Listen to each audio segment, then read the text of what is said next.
Ako mohla myseľ vôbec urobiť ego a zabudnúť na lásku? Na túto otázku nemá význam odpoveď v zmysle minulosti, pretože minulosť skončila a história bez jej nadväznosti by neexistovala, keby sa v prítomnosti neopakovali rovnaké chyby. Každý robí jedno ego, vlastné ja sám pre seba, pretože je vzhľadom k svojej nestabilite náchylné k ochoreniam. Je to myšlienka ničoty a vlastný stav neuzdravenej ľudskej mysle, ktorý nie je skutočný. Otázka teda nespočíva v tom, ako reagujeme na ego, ale v tom, čo veríme, že sme.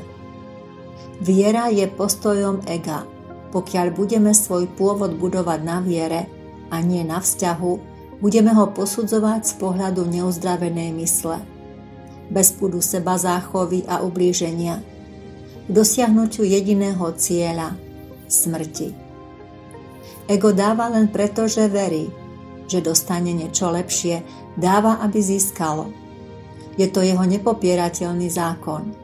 Samo seba hodnotí vo vzťahu k druhému egu, preto sa neustále zaoberá len vierou v nedostatok, ktorá stojí za jeho vznikom. Vždy podlieha stresu, ktoré sa vzťahuje k čomukoľvek, čo vníma ako hrozbu pre svoju vlastnú existenciu. Ego sa živí minulosťou, len porovnávaním, že rovnosť je voči nemu nedosažiteľná a štedrosť nemožná.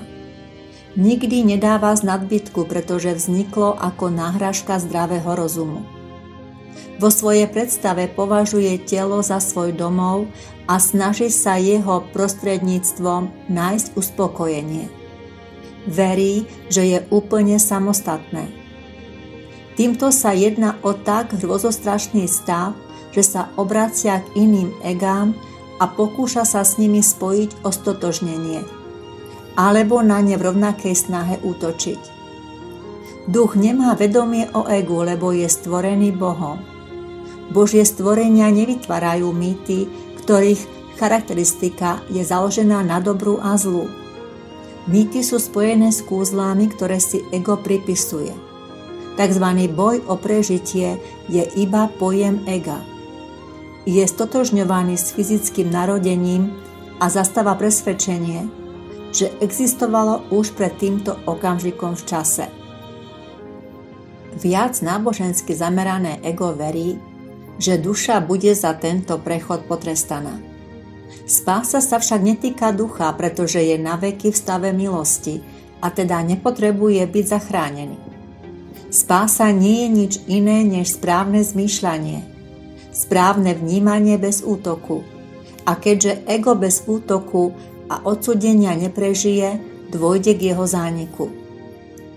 Celý význam správneho zmýšľania spočíva v porozumení, že všetko vnímanie vytvorené egom človeka je nepotrebné.